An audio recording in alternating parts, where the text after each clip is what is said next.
বাসডোহরে আশুরা উপলক্ষে মঞ্জিলের বিভিন্ন প্রদর্শনীমূলক অনুষ্ঠান। 2026-এ পতন হবে বিজেপির, হারানো ক্ষমতা ফিরে পাবে কংগ্রেস।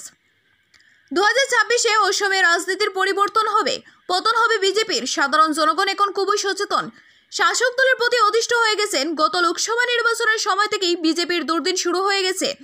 রাজ্য রাজনীতি থেকে ইউডিএফ দলকে যেভাবে বিদায় দেওয়া হয়েছে, ঠিক তেমনি আগামী বিধানসভা নির্বাচনের পূর্বে ধূলিসাৎ হবে বিজেপি, আর হারানো ক্ষমতা ফিরে পাবে কংগ্রেস। শনিবার পূর্ব হাইলাকান্দি বাসডোহর প্রথম কোর্টে আশুরা উপলক্ষে আয়োজিত প্রদর্শনীমূলক মঞ্জিল অনুষ্ঠানে উপস্থিত হয়ে সংবাদ মাধ্যমের কাছে এভাবেই মতামত ব্যক্ত করেন কাটিগড়ার বিধায়ক খলিল উদ্দিন মজুমদার। বিধায়ক জানান, অসমে কংগ্রেসের সঙ্গে রাইজোর দল সহ অন্যান্য দলের ঝুট আছে এবং থাকবে। ছোটখাটো সমস্যা থাকলেও দলীয়ভাবে এসব সমাধান হবে। হাইলাকান্দি সহ কাছাড় ও করিমগঞ্জ এই 3 জেলা হচ্ছে বন্যা কবলিত। নদী ভাঙন প্রতিরোধের জন্য ইতিমধ্যেই সরকারের কাছে নির্দিষ্ট প্যাকেজের বাজেট বরাদ্দ করার প্রস্তাব দেওয়া হয়েছে বলে জানিয়ে বিধায়ক খলিল উদ্দিন মজুমদার বলেন, সরকার উপযুক্ত ব্যবস্থা না নিলে বন্যা প্রতিরোধ করা সম্ভব হবে না।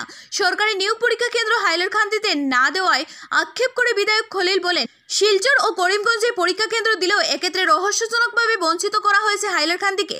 তাই কংগ্রেসের তরফ থেকে হাইলাকান্দিতে সব ধরনের নিয়োগ পরীক্ষা কেন্দ্র দেওয়ার দাবি জানানো হয়েছে বলে জানান তিনি।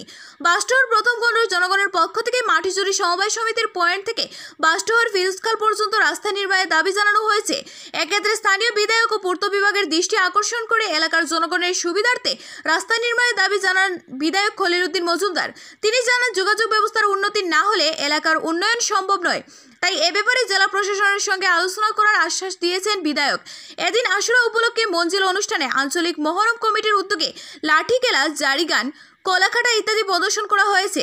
এদিনের অনুষ্ঠানে অন্যান্যদের মধ্যে উপস্থিত ছিলেন হাইলাকান্দি জেলা কংগ্রেসের সাধারণ সম্পাদক পারভেজ আহমদ লস্কর, মাটিজুরি সমবায় সমিতির প্রাক্তন চেয়ারম্যান কমরুল আমিন লস্কর, জেলা কংগ্রেসের সম্পাদক জামিল হোসেন কুটন লস্কর, মাটিজুরি পাইখান মন্ডল কংগ্রেসের সভাপতি নাসির উদ্দিন বড়বুইয়া প্রমুখ। কেন্দ্রীয় সরকার গত 23শে জুলাই পার্লামেন্টে যে বাজেট পেশ করেছে, এই বাজেট এটা দেশি বিদেশি কর্পোরেটদের স্বার্থ রক্ষা করবে, আর আমাদের দেশের যে আমজনতা, তাদের ক্ষুধা, তাদের দারিদ্র্য, তাদের বেকারি, তাদের যে মূল সমস্যাগুলো, এগুলোকে আরও বাড়িয়ে তুলবে। কাজেই এই বিষয়ে মানুষকে সজাগ সতর্ক করার জন্য আমরা মিছিল করেছি, আমরা পথসভা করেছি। আপনারা জানেন, কাছাড় ডিস্ট্রিক্ট, করিমগঞ্জ, হাইলাকান্দি আছে। এর মধ্যে বিশেষ করে সব জিনিস কাছাড়ের মধ্যে এই যেটা বিভিন্ন সেন্টারের গিয়ে কাছাড় হয়, কিন্তু এবার একটা সেন্টার করিমগঞ্জও দিছে। আমরা হাইলাকান্দির লাগেও ডিমান্ড এবার রাখুন, কারণ হাইলাকান্দি খুব জরুরি আছে। কারণ যে জায়গায় 3টা ডিস্ট্রিক্ট আছে, আমরা বরাক উপত্যকার লাগে আমরা 3ও ডিস্ট্রিক্টও সমানভাবে অধিকার দেওয়ার লাগে আমরা দাবিটা করি। কারণ এক ডিস্ট্রিক্টও দিলে অন্য ডিস্ট্রিক্টের মানুষ বঞ্চিত হয়, কারণ মানুষের মানুষ যাওয়া বিভিন্ন সমস্যা হয়। কারণ যেটা আজকে করিমগঞ্জও দিচ্ছে, আগে সে কাছাড়ও আছে, এখন হাইলাকান্দি দিবার লাগে এবার আমরা বিশেষ করে আগামী অ্যাসেম্বলি আছে, অ্যাসেম্বলিতেও আমরা এটা মুখ্যমন্ত্রীর হোক, আমরা শিক্ষামন্ত্রীর হোক, আমরা এটা জানাইমু আমরা যেন এখানেও 3ও ডিস্ট্রিক্টও সমান অধিকার দেওয়ার লাগে।